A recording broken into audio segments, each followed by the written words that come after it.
like all branded by APGA. I'm going to sit here for just a Yeah. second. That's good. Hi, everybody. Welcome. My name is Dominic Cody Kramers. I'm on the board of directors here at Jack Straw. I want to welcome you to our artist talk tonight to hear about Moonyeka and House of Kilig discussing their installation, Flourish Like an Ocean's Grief. We're going to start with a land acknowledgement. Today we meet on the lands of the Duwamish, Suquamish, and Muckleshoot nations and other Coast Salish peoples, past and present. The staff, board, and artists of Jack Straw Cultural Center acknowledge that we are living, creating, working, and playing on the traditional land of the first people of Seattle and the Salish Sea, and we honor them and the land itself with deep gratitude.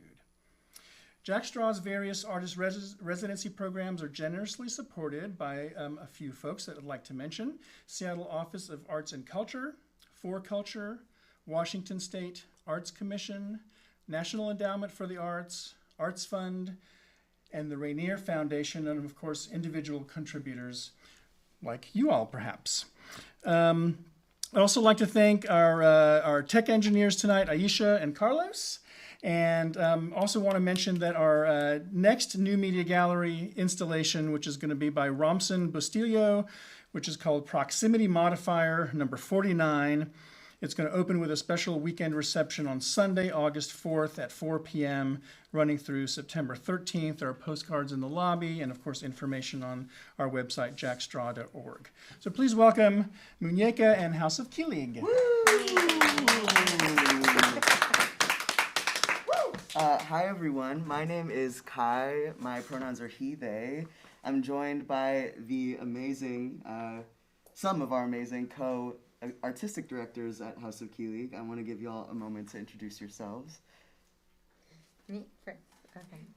Hi, everyone. I'm Moonyeka. I use they, them pronouns. Something that's giving me Kilig, or the feeling of butterflies in my stomach, is this moment right now, because it's so amazing to be with all the people here, and I'm very grateful to just be able to talk about the process with you all witnessing. Hello, my name is Heidi Grace Acuna. I use they, she pronouns. What's giving me Kilig right now is the journey. I don't know what's happening. It's very odd that we're at the close of the reception. I feel like we just installed recently. But yeah, very grateful for it all. Thanks for being here. So for the folks that are joining virtually, we have some of our beloved community members here that maybe don't want to be perceived right now, but I just want to give a shout out to other HOK members that are in the audience. We have Olivia and Sam, so I'm just really grateful that they're here. So thanks for being here, and thanks to everyone who's in the audience. It's nice to be with you all. Like my comrades mentioned, they were talking about Kilig, which you probably hear that a lot if you are fans of House of Kilig, but basically it's a Tagalog word that kind of means that feeling that's like edging on nausea and excitement over a person, place, or thing. And that's kind of what we play with in our arts practice as a collective. Just like, what's that edge of like desire and excitement and like so beautiful and so obliterating and so grief-inducing, and like how that relates to like the queer and trans diaspora that lives in our collective. So feeling really lucky that we get to explore that today. I'll mostly be moderating, but I have some questions that will kind of like percolate. We might be joined by a few other HOK members too, but you know, if you've been to Jack Straw, parking is hard. So I'm gonna pass it to Moonyeka for the first question. Are you ready? Yes. All right. How did you enter? What is this? How did you the air? How did you enter the artist in residency at Jack Straw, and what drew you to apply? So I applied for the new gallery exhibition, artist in residency here, and I think I applied in like 2022, 2023.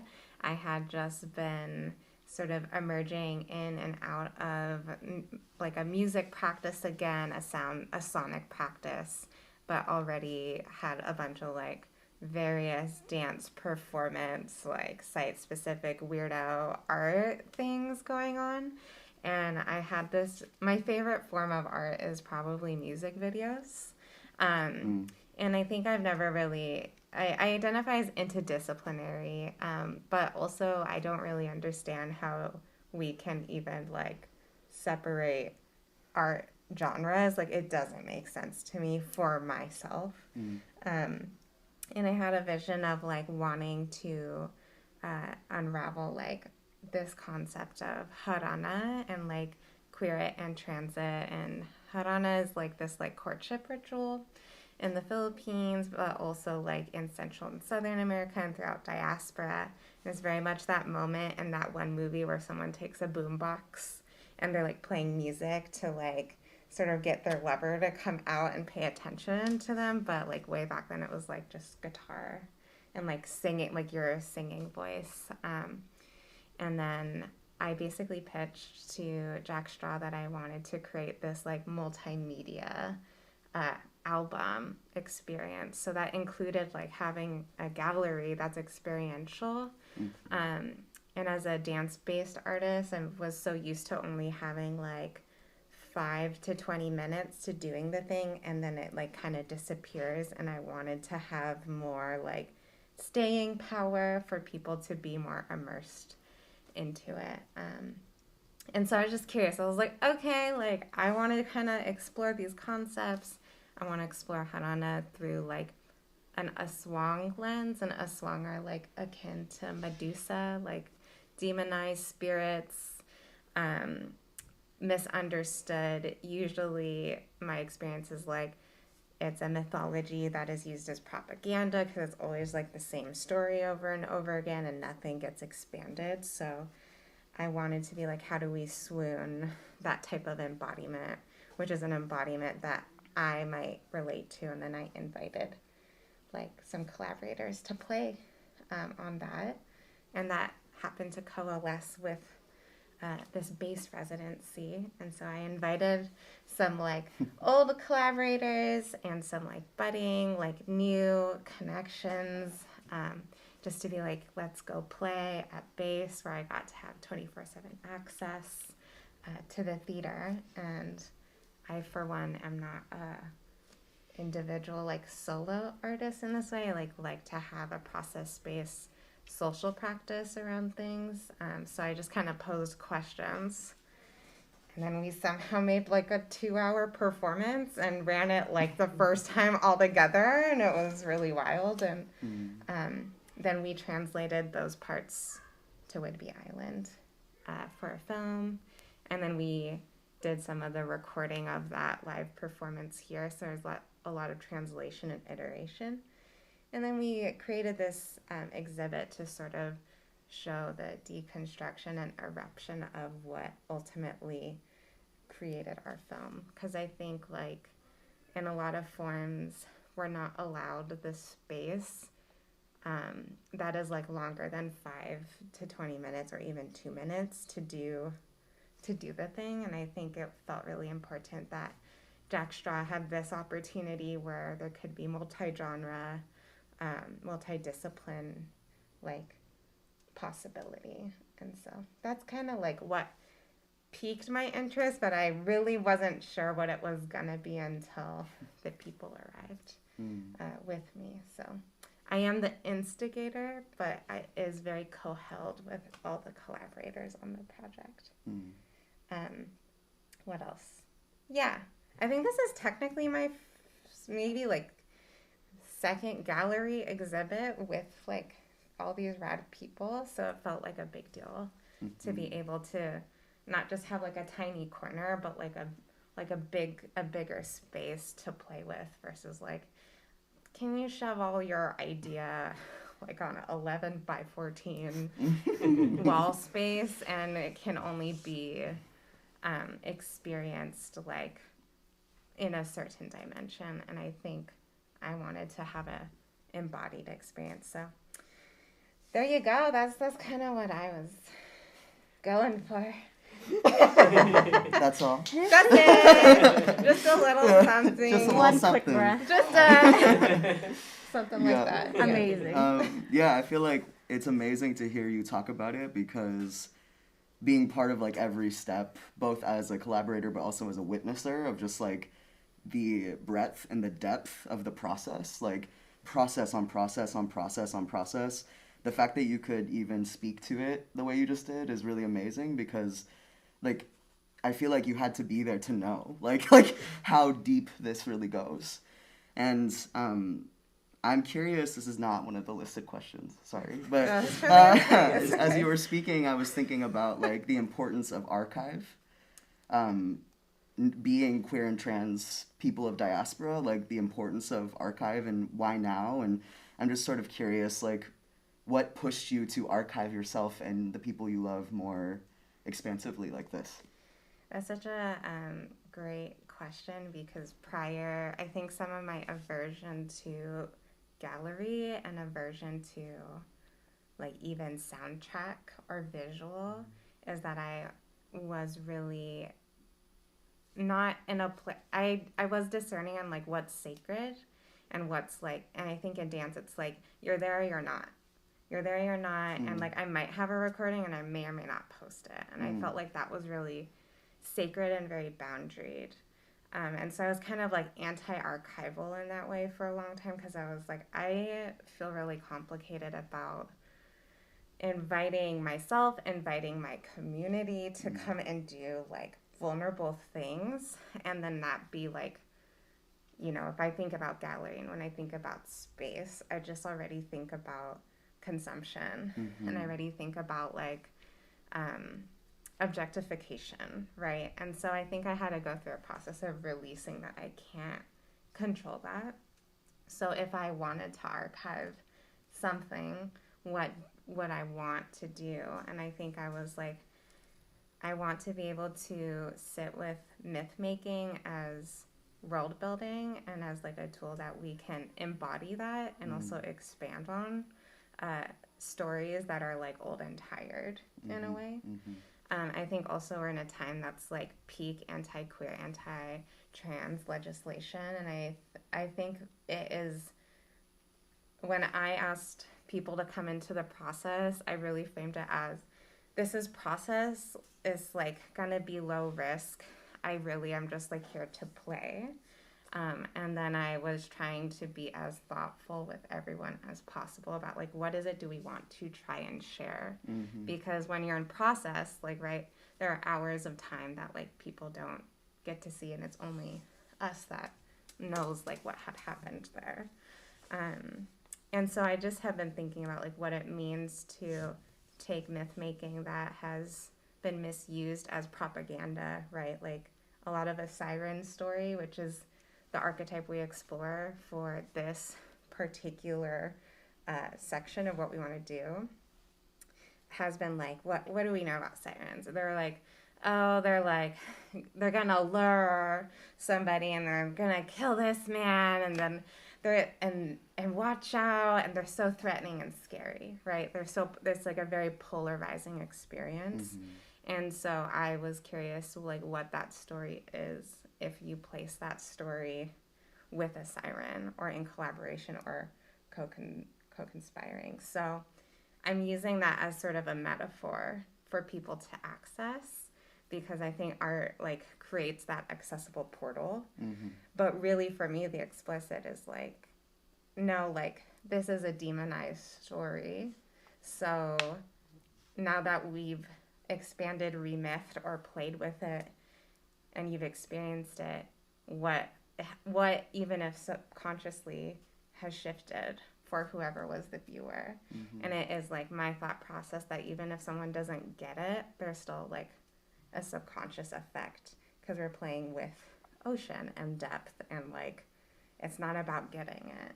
It's just about like what sort of energy we're playing with. So I wanted to find reverence in like all the death and the death of possibility for us to be possibilities, and to archive like that as a legacy. Mm-hmm. And that is both like, that's Harana, and that like we're swooning each other, and that's like maybe a tool we can continue to foster, like what's the word here, like being able to replenish ourselves together versus like in isolation is my thought around that. I'm derailing my thought now. Yeah, so something like that. I'm just like, Yeah, something like that. Something like that. Like, just trying to find, I think a reference to, like, yeah, like, how, as queer and trans people who, in my opinion, hold change, which is the only constant, so well, are the most demonized, like, some of them, especially in a, like, QT BIPOC diaspora embodiment intersectionality, right? How demonized that is, and like when you think about a myth, it is so like pulled away from humanness and pulled away from possibilities of like being whole. And so there's sort of like a death to that I wanted to be in reverence to, and I wanted to exalt, even if only 3 people in the room could resonate. Yeah, I mean, I think that like things that I really have valued and like have actually like changed my capacity to love through this process has been around like all the in-between space from what's archived versus what happens. Like for a lot of us in HOK, like we would linger for like hours after a process because we just could not get enough of each other. Like we just wanted to hang out and hang out and hang out, and like to me, that was like such a sign of like there's such a depth of connection here that we just did this thing in a process, and it like has created almost like a nonverbal like commitment to each other, like a devotion to each other that feels really expansive. And I was thinking about being part of the was lucky enough to be part of the process of recording sound here at Jack Straw. And as a transhuman who is medically transitioning and my voice is changing all the time, I know in like 10 years, I'm going to rewatch this and, you know, as long as I still have the ability to witness myself with all my senses, like I really believe that it's going to be this like love letter to myself and to like every other queer and trans person that I love and adore, because it's like this moment in time that distills and yet expands and dissolves and yet like percolates. Like it's like this, it's like mist and ice and like water. It's like all the things, right? So like I just think about the way that like your processes that you led us through, Nawa, Moonyeka, is around like how we can take different forms like water does. Like I feel like I learned about ice. I feel like I learned about mist. I feel like I learned about ocean and river and all of the things like, and it was like the best science class for me because it like alchemized like this like thing that I always felt was really spiritual in science class growing up that like really came to life in our process. And I'm really grateful for that because I feel like that was really important given the times that we're in to like have, I've been describing it to people as like a love letter to queer and trans people. Like that's what we created together, and we need to write each other letters more, you know, like, and I feel like that's what this process has done. So just that. Well, can I add to that? Yeah. I'll add to that, and then I will like take a break from talking. But I think also when I'm thinking about sirens and like who gets to be a siren in the mythology, and like my whole thought was like one of our scores we did like at base was if you were to be seen, you couldn't like vocalize. Right, but if someone wasn't perceiving you, you could vocalize. So what does it mean to be both like seen and not heard, and then also, or heard and not seen? And that kind of felt like the spectrum in the live performance. And then I think in adapting like that to the film, I know that I have some like voice feelings of like I don't like hearing my voice play back. Like, I'm like, oh, that's what I sound like. I'm totally having a different internal experience of my voice. And something that Carino did, or I requested them to do, I was like, can you play with, like, a different possibility of where my voice could be pitched at? and then I could have a possibility of experiencing my voice somewhere that maybe I've never heard it before, or like it's not maybe currently in my biology right now, in my like throat and vocal cords to like play with that. And Amori also took us through a lot of scores of like, how do we tone together, and then who becomes who, and what's possible when we're all toning together is that I personally could play with where I could send my voice because I got the like protectiveness of like being a part of something and like a group of people where people couldn't pinpoint me because the lights were so low and we were just toning together, right? And all people could experience was our voices, but you couldn't really say who was doing that. So I think like that's something like I related to when you were sharing too. Yeah. I could keep going forever, but please continue. Heidi Grace Acuna, I have a question for you. Are you ready? Sure. It's time. It's time. What, if any, is the experience of multimedia and diaspora in art making? Multimedia and diaspora in art making. I feel like that's just my art practice in general. I define myself as a multidisciplinary artist. I just need to create on whatever material is at the fingertips, whichever way it's being called to express that. And then diaspora, I think, is just my lived-in experience, daily life. I gotta figure out what does that mean, and I'm gonna put that in my art. I'm gonna do the process in a messy way that has no timeline unless there's a deadline, because that's the only way that I'm gonna finish it correct. If not, I'll just process forever. What else about that? Yeah. Well, Heidi Grace Acuna is the mastermind behind all of the beautiful costuming and attire that you see in this film, and all of the beautiful content that you see on all of our social media channels. And sculptural. And yes, and sculptural, and like all the things. So, yeah, we're really so lucky that we get to be constantly embraced by your beautiful art practice. I'm curious, this is off the cuff, also, sorry. You were, during the filming on Whidbey Island, you were someone who was like right behind the camera a lot. And I'm curious, like, how did it feel to witness that process and see your clothing come to life, like as you were witnessing us film that whole beautiful masterpiece that we are working on? I think that whole process with the costuming, wild. One, Moonyeka asked me to do costumes, and I brought it done only the day of, and we didn't do a fitting. And I was just like, I don't know if it'll work, Moonyeka, I don't know, but here they are. And then y'all were so receptive of all of the costuming. I did work with all of you individually to figure out what y'all felt euphoric in, what colors of the ocean you were inspired by, and then to see y'all just embody it from a live witnessing through camera, but also just in person. It was like evolving right in time. So crisp, right? As if that was yesterday.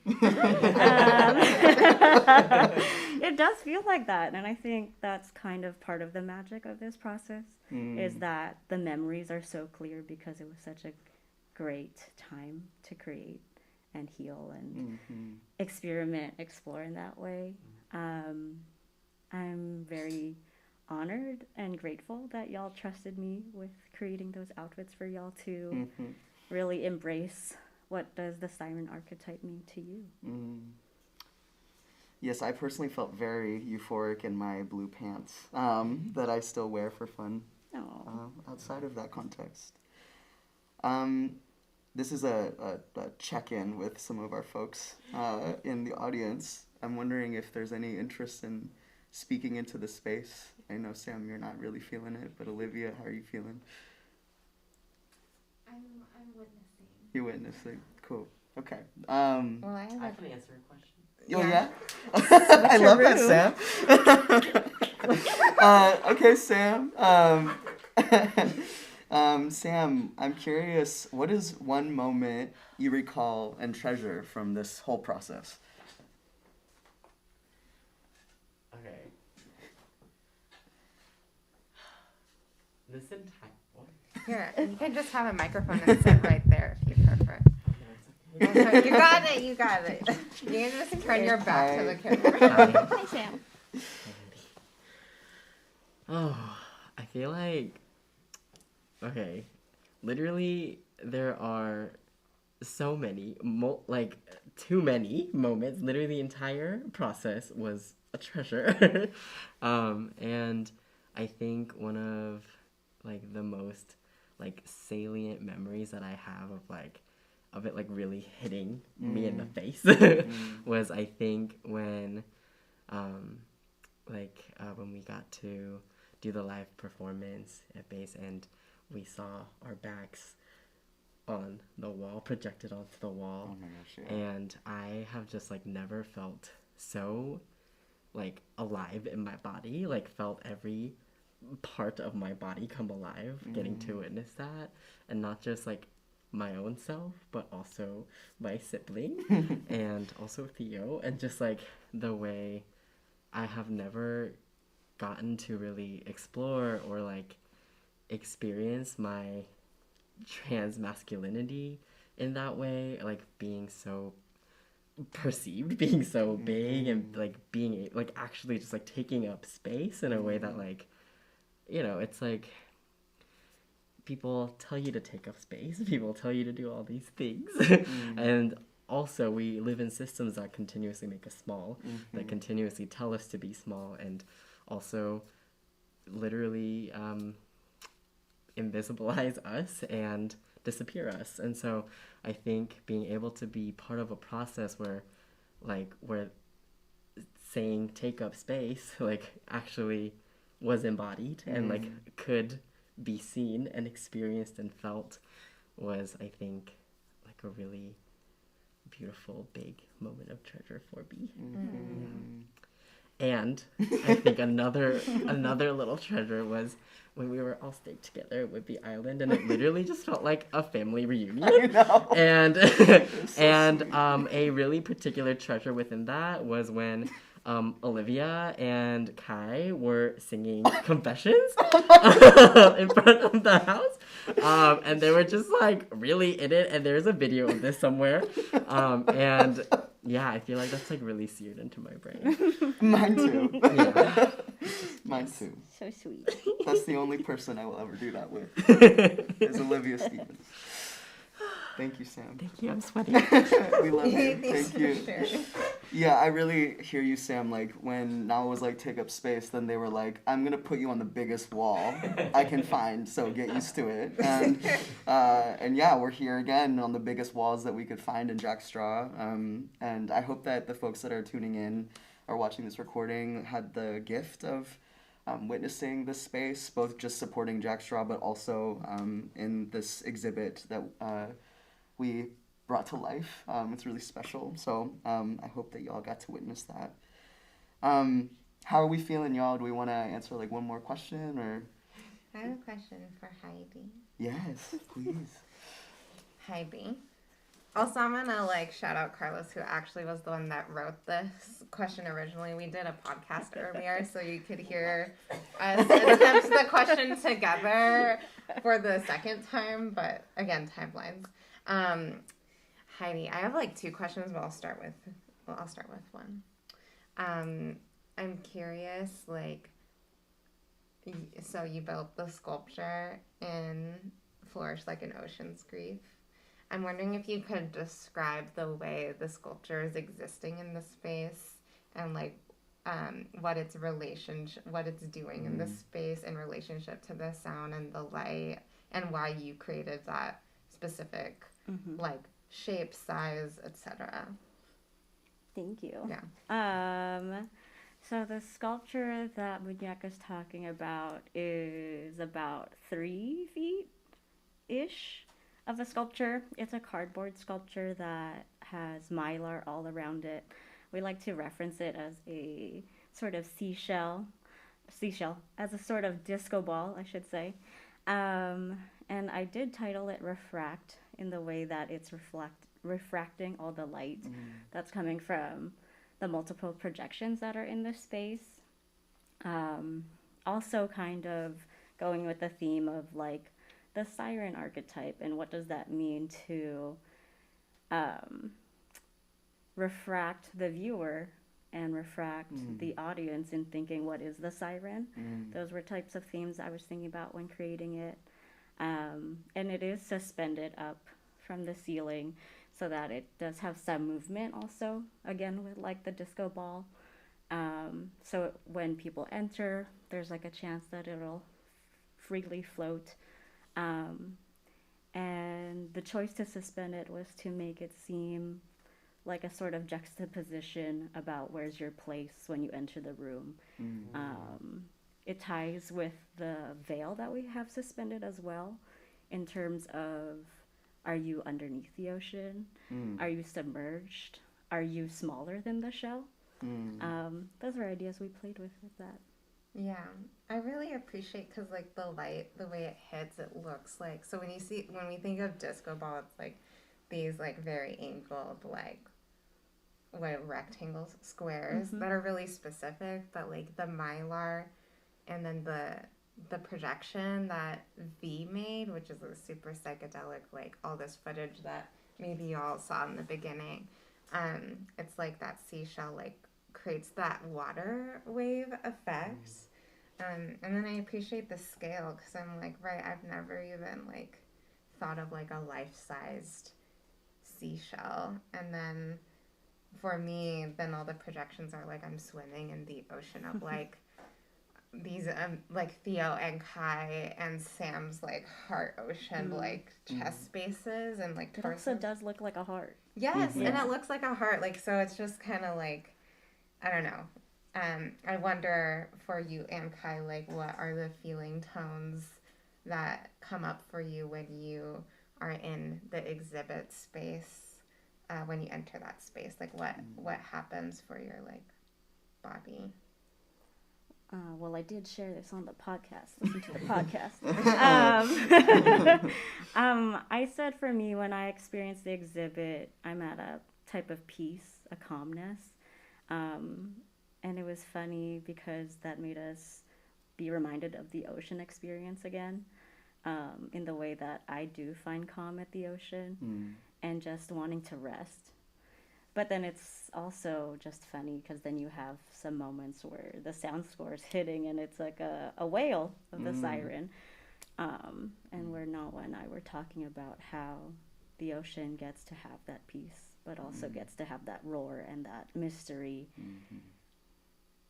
But mostly calmness for me. I just want to lay down, and I love that we have the pillows there to do so. What about you, Kai?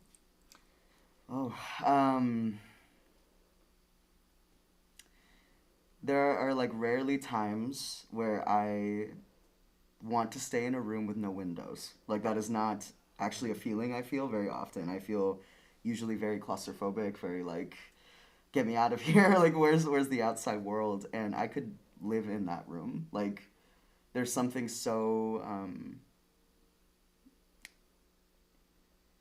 there's not even a word I can think of that can like fully land in my body the way that it feels. It feels like a warm embrace. It feels like I'm safe, and which is not a feeling that I feel often. I'm very hypervigilant. If anybody knows me in this room knows that I'm a hypervigilant human, and so I don't typically like if my back's exposed to people I don't know, or like, and there I feel like I could sit in the center of the room and there could be people coming in and out and I would feel safe. And I think that is because of what we created together, and that's like a feeling that I never want to forget. So I feel really lucky that we got to create that. I have a question for all of you. Yes. Echoing the refraction, echoing the archival process, I am wondering, like in all of y'all's experience since this process of this shooting at Whidbey Island a year ago,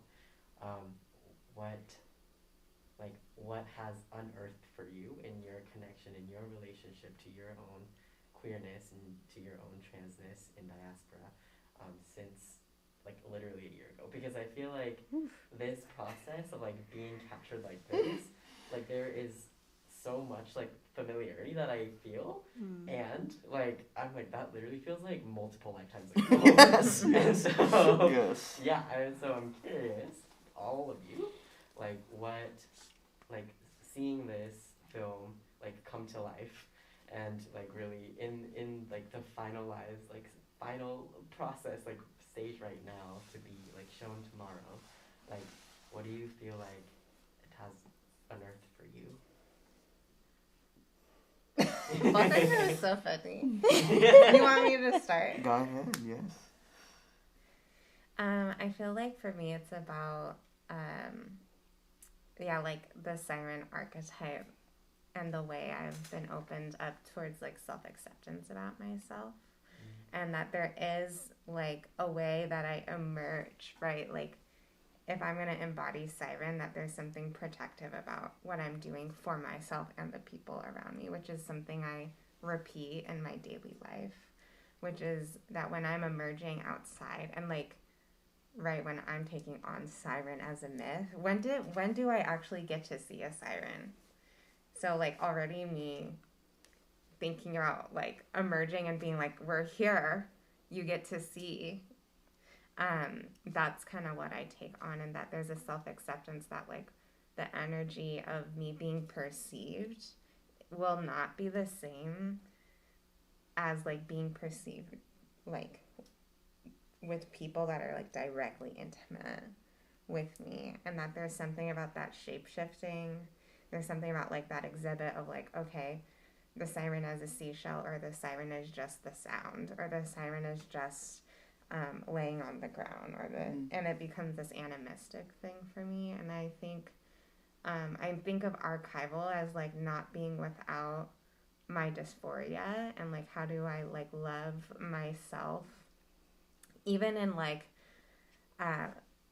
points of time where if I reflect back to these moments, I'm like I hold the like ugliness that I might be feeling, and yet that breaks me open to my possibility of beauty, and and it like clarifies for me, and then I like I've been going through the process of like, we filmed all that was like a year and a half ago. It felt like total lifetimes ago, and I do think like QT people are like, again, agents of accelerated change. Like I think that is not all QT people, but like specifically maybe us. But I think it's like how am I shedding? Like what can I shed, and what can I be more fortified in and towards, right? And so what I'm sort of moving through and being unearthed is like also like, right, this is also my death. There's like a death process that is like it's like I'm inviting a Harana as like a funeral in a way. And I think we can get caught up in Harana around all the swoon and all the celebration, but I think what I'm saying is like underneath that is because there is something molting like every moment. And so am I okay for this to be like held all together? And that's what it is for me, is like, okay, this is how I'm emerged maybe a year and a half ago in my curiosities, in my thoughts, in my desires. What a beautiful thing I get to reflect on.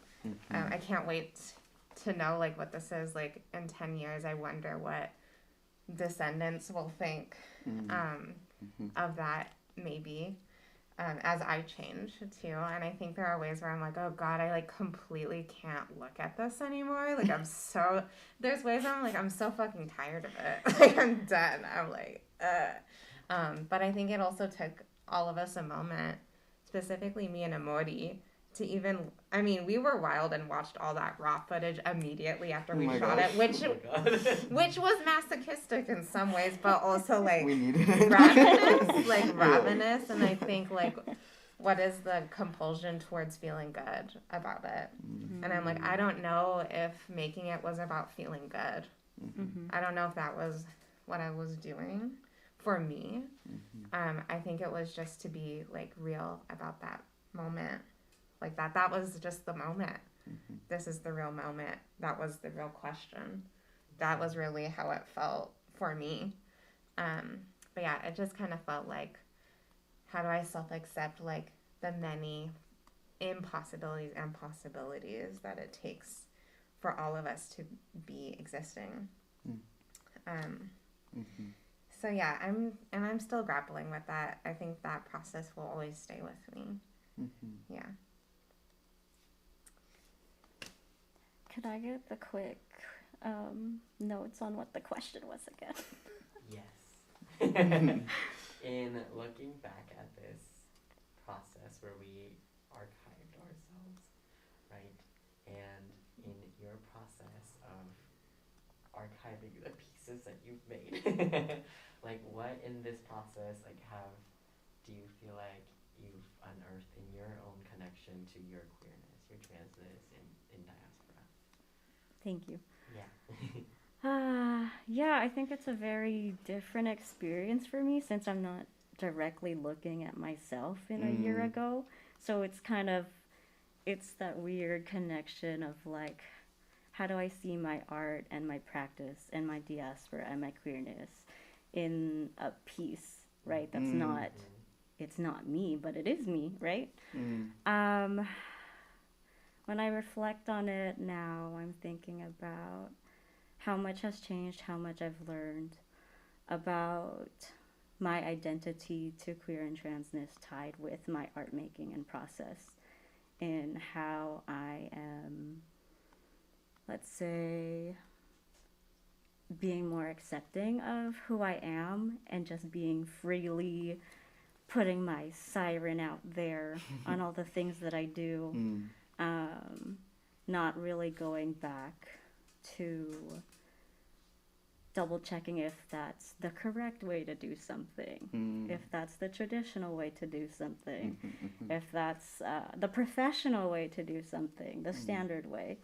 And how do I explore process now that I'm more accepting of all of my identities and how they influence each other, and it informs the process, and then it therefore informs the piece. Yeah, that's where my train of thought is right now. Too many things. Yeah. I think for me,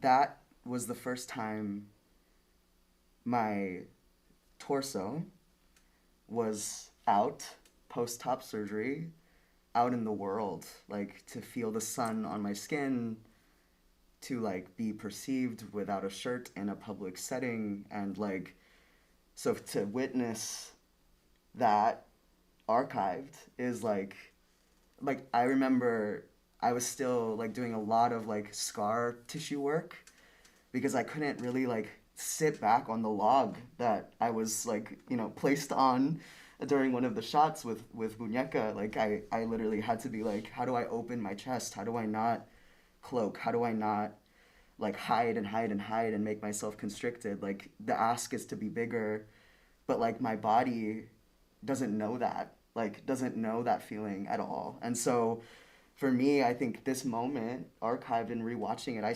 sob every time I watch this film, because I feel like, for so many reasons, because I fucking love everyone in this film and behind the camera and all the things, and I fucking love myself. Like I fucking love that I chose myself enough to be able to be archived in this way. And I think it's like leaving evidence for me to remember what being like courageous in my love for myself looks like. And like that is really like truly a gift for me to be able to witness myself in that. And like I feel really lucky that I get to do that. And yeah, I just remember that feeling of like the sun touching my skin, and I was like, I've never felt this before, like ever. And I got to feel that with a group of people that I love so fucking much. Like, and it was both like normal, like very normalized, because like we're all like cutesy weirdos and it was fine. But like also I could tell like there was an awareness that was unspoken of the momentous moment of that. And I think that's like really important, and I can feel it in like my eyes and like your eyes, like in this film. I can feel it. I can feel the depth and the, you know. So I love that question, Sam, and I really feel that when I watched this film, and seeing our bodies like on the big wall is like, whoa, that's so wild, you know, because yeah, I was barely like learning what it felt like to be like just a little bit more open in my chest, you know. So to then expand on a wall is like the most splayed open I could be, you know. And I'm grateful for that. Yeah. Mm-hmm. Well, speaking about the film, so that's happening tomorrow. So what's in the exhibit is, again, the deconstruction of all of that, like even down to like there's some CCTVs in there that Arabella put in there, and there's something about like time magic, about like those CCTVs being like of the 70s, 80s, and then our image being on that, and then it being of our jackstraw process, and then you hear us in that like behind the scenes while you're also hearing what it is that Carino mixed and mastered at the same time that you're hearing the buzzing and maybe the bells on the like veil that Heidi made. So there's all these layers, and that's all coalescing into an iteration of it being in a like sort of a narrative film. So I'm gonna take this moment to share a trailer, because like yeah, this is just like looping like a very specific moment in the film, but we're gonna show like a little 1 minute trailer of like what basically I think Amori was like, it was like 100 hours of film that we had to go through. So here is our official trailer of that. Oh dang, let me refresh because I don't know what's going on there. Okay.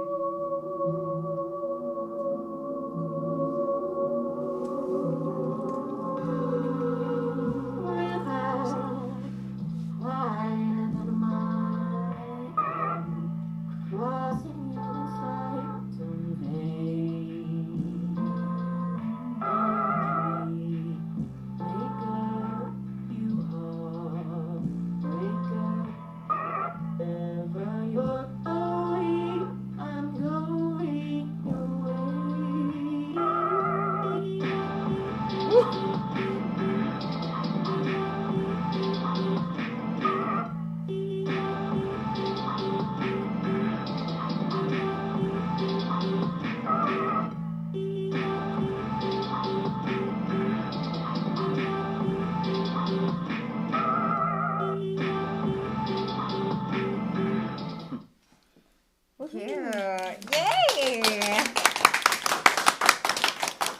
So that's happening tomorrow at Common Area Maintenance's new space. There's actually a second space opening up, and the sound score was made possible because of this like jackstraw exhibit. Like we recorded so much of what was happening here, and then we, of course, using diaspora magic. Carino lives in the Bay. So Carino wasn't even ever actually on the same lands or even time that we were in process. So I think part of what felt also very QT about this process is usually when you have a film, you have the sound score done already, but we were like making it all at the same time. So the dance and the sound and the decisions were all happening at the same time by the time we did the filming at Whitby, we didn't have the sound score recorded, and we didn't know what we would make of it. We just knew that there was scores that we were playing with, and so then we had to make decisions about, okay, how long and like how much of this like amazing footage and what's the story here that we want to show for that iteration. So that's all going to culminate tomorrow at Common Area Maintenance 2. And I'm sure there'll be like a link drop. But you can also follow at House of Kilig, Kilig, to find out more about that. Hey. Hi. Hi.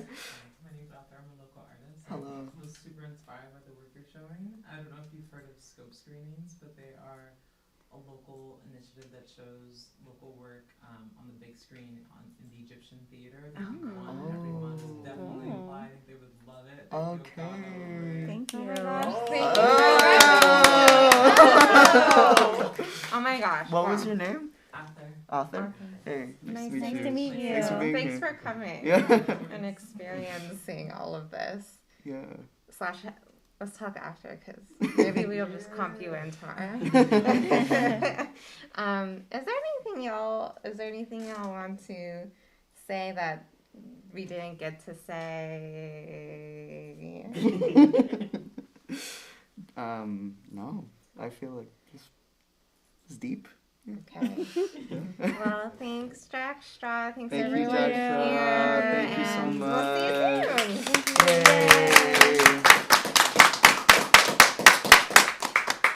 Okay, bye. We talked. We artists talked. It's like done already. It's like all of us Oh. minus like 10 people. Just imagine there's 10 more people here. Oh.